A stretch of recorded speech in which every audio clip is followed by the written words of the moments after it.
So first, Putin starts a war and betrays his Western followers. They did not think this was going to happen, that he was going to do that. That he's going to evaporate 15 years worth of propaganda. And then he messes up that war. So now his Western followers have been trying to make some sort of a victory happen for Putin by talking. And of course that can't work. They might as well do a rain dance, right? And the only reason these activists are doing this is because they want a victory for themselves. If they didn't expect something for themselves, they wouldn't do this activism. They wouldn't try all these different debates about different aspects of this and that. So when somebody is talking about how Putin is the victim here, or if it's about war crimes or weapon shipments or negotiations or whatever aspect, activists want a victory for Russia because they think that's a victory for themselves. That's all this is about. Right. And of course, people want victories. People deserve victories. But that's not the way this is going to happen. Do these activists know what they're hoping for? Do they understand what their wishes actually would mean? So if Russia, using whatever means, if Russia actually achieves a resounding victory in Ukraine, let's say, small nuclear weapons, biological, chemical, using Chinese resources, using North Korean troops, whatever the means, if Russia actually gets a big fat victory, a big fat W in Ukraine, that would have the most negative consequences for these activists in the West. This would be horrendous for them. So we're talking harassment of activists. We're talking legal consequences, economical problems. You would see NATO becoming more powerful than ever. You would see all kinds of new surveillance methods. Actual Russian collaborators here would disappear in ghost prisons, the Patriot Act and all that. So if you actually conspire with the Russians, you're an enemy combatant. All these things would be catastrophic for the activists. That would destroy them, even if Russia gets a big fat victory in Ukraine. You understand that? So activists kind of have lost hope, for Russia to have a big victory in Ukraine. It's more about cutting the losses. Activists want this thing to go away. The war should be over, forgotten, and then they would hope for more gas trade or that sort of thing, and better relations internationally. But for that to happen, Putin would have to disappear, and the actual real command structure of Russia would have to pretend, a new phase. They have to really pull out all the stops to be theatrical and do some glasnost and perestroika. And then what? What do the activists expect to gain? So energy trade, that's going to benefit mostly energy companies, also Western companies that have joint ventures with the Russians or had. So, and then what are the activists expecting to do then? Another 10, 15 years of propaganda effort? For what? What if Russia has an open alliance with China and North Korea in the next few months or in a year or 5 years? That would be so crazy that it would be too dangerous for activists here. This would be just too much. And also the activists would have to ask themselves if they really trust that Eastern Bloc. If you submit to that Eastern Bloc, if you join that Eastern Bloc, you are throwing your life away. You lose, game over.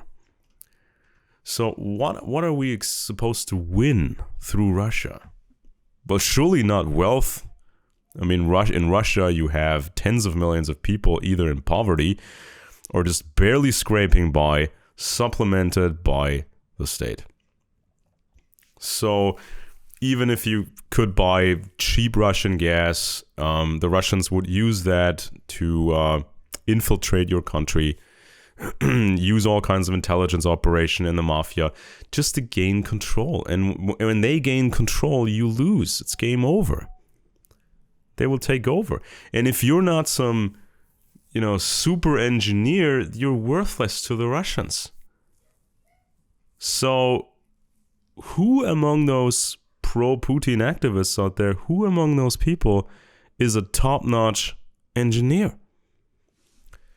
Well, you surely can't expect more security and freedom through Russia, because even Russians today don't get these things. In a legal sense, you are a serf. It's just like in the old Russian Empire under the Tsars. If you don't have special status in the power structure, you are nothing. You can be shoved around, you can't complain, you can be drafted for war. They can take your money, they can lock you up however they want. And then you get tortured by some psycho guards. They will torture you with bottles and whatever they can find. And there might be some sort of martial law in Russia. So you can be forced to work a specific job in a specific place for a specific kind of payment, right? And maybe it's not even money. Maybe it's just these sort of credit points for food and whatever. So what else would you expect of a regime that is run by former KGB agents? So do you expect to be saved by Russia from the big world conspiracy? Well, sorry, it's already a cartel of the superpowers. Russia is part of the world conspiracy, and it's not there to serve your interests. So the superpowers, they want to maintain their status so that no regular country could rise up and be a competitor. The superpowers, they have much more to gain by working together at the top, much more to gain from each other than from you or from an actual confrontation between the superpowers. So, if you're in a smaller country, you expect, freedom and sovereignty from the Russians, well, dream on. You can have deals with a superpower and be treated fairly. If you don't understand that, then you should read some books, maybe 100 or 200. The system you live in wants you to get in bed with the Russians if you don't trust your own government. If you don't like the government, if you don't like the system, if you don't like the exploitation, if you don't like where things are going, you are supposed to fall into the Russian trap. Because then you can be surveilled easily, you can be harassed more easily, you trigger all kinds of laws, especially if you really conspire with the Russians. You are throwing your life away. This is a system. This is supposed to happen. So if you do Russian activism, you do exactly what the system wants you to do. So in past decades, Western socialists, they had high hopes for the Kremlin, and they always lost. Socialism in the West was under control of the system. Now, these more hardcore communists, they created the threat, so the surveillance apparatus could be expanded ever more. Now, the old days of the George Bush administration and the wars in Afghanistan and Iraq are long over. They're long gone. And nowadays, the US governments are acting much more clever, in a much more clever way. And now, Putin is acting like George Bush. Putin is now George Bush. And so his followers in the West, they have to live with the consequences. They're not trendy. They don't have moral superiority. They don't have answers. They don't have any chance of success. They don't have nothing. They're not the cool rebels. They're not the cool rebels. They're all alone. but they just maintain that fantasy. They have a superpower behind them, but they don't. American corporations built the Soviet Union through technology, oil, cars, chemical industry, anything.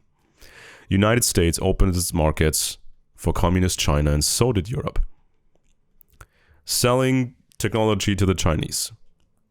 Corporations such as Bechtel were involved. Some experts in the 80s understood that China was going to be a superpower.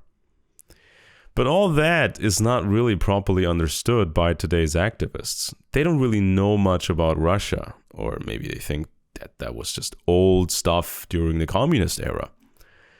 But communism in the East was just a silly facade for a very, very basic empire.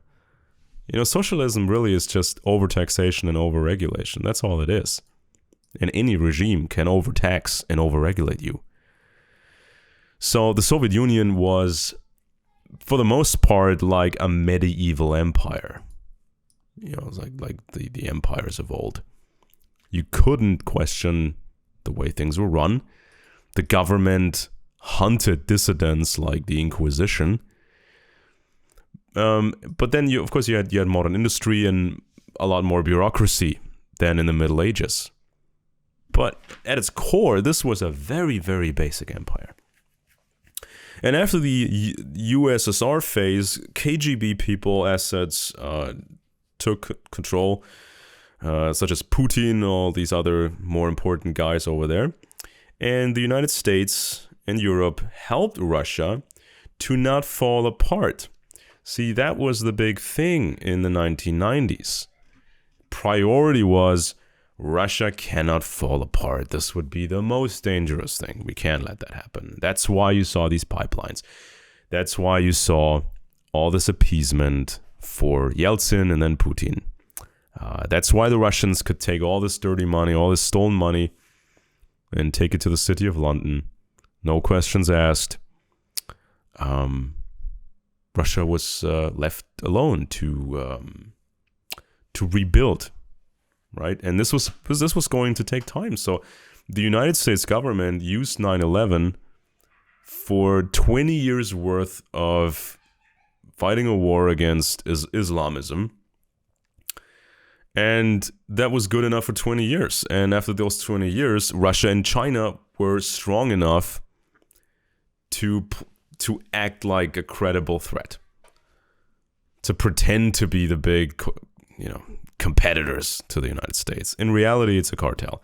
So the Eastern Bloc was rebuilt, and now you have all this artificial tension, and that's what makes this cartel so powerful.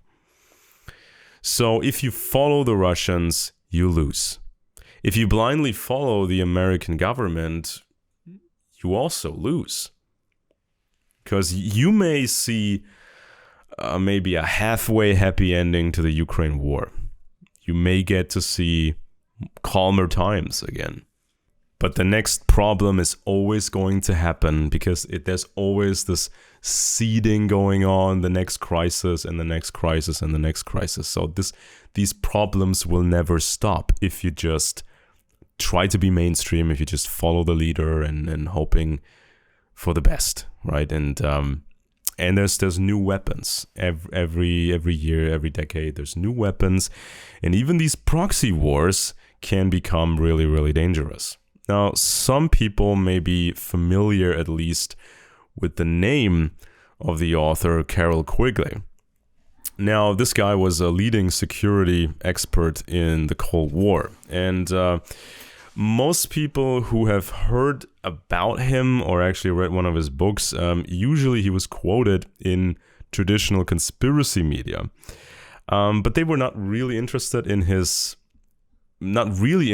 most of his work. They simply quoted a little bit here and there about private merchant banks. But the really interesting thing in his book, Tragedy and Hope, is actually, I think, around the 800 pages mark or 900 pages mark. So you can just skip the first 800 pages or something, and then you will find his explanation of what the superpowers really are in the atomic age. And he suspected a cartel of the superpowers. And he said that in the atomic age, you can't really win a war. So the only thing you can do is form a cartel and try to prevent any competitor from rising up. And to do that, you have to have proxy wars, such as in Vietnam or in Korea. You need to have a proxy war every now and then, and you need to scare the whole world about a possible full-on nuclear war. And that's the trick. That's basically one of the only researchers who really went further in their analysis about the superpowers. But it actually goes much deeper, and then it's even much more intricate than he thought. And you will find more about this on this channel.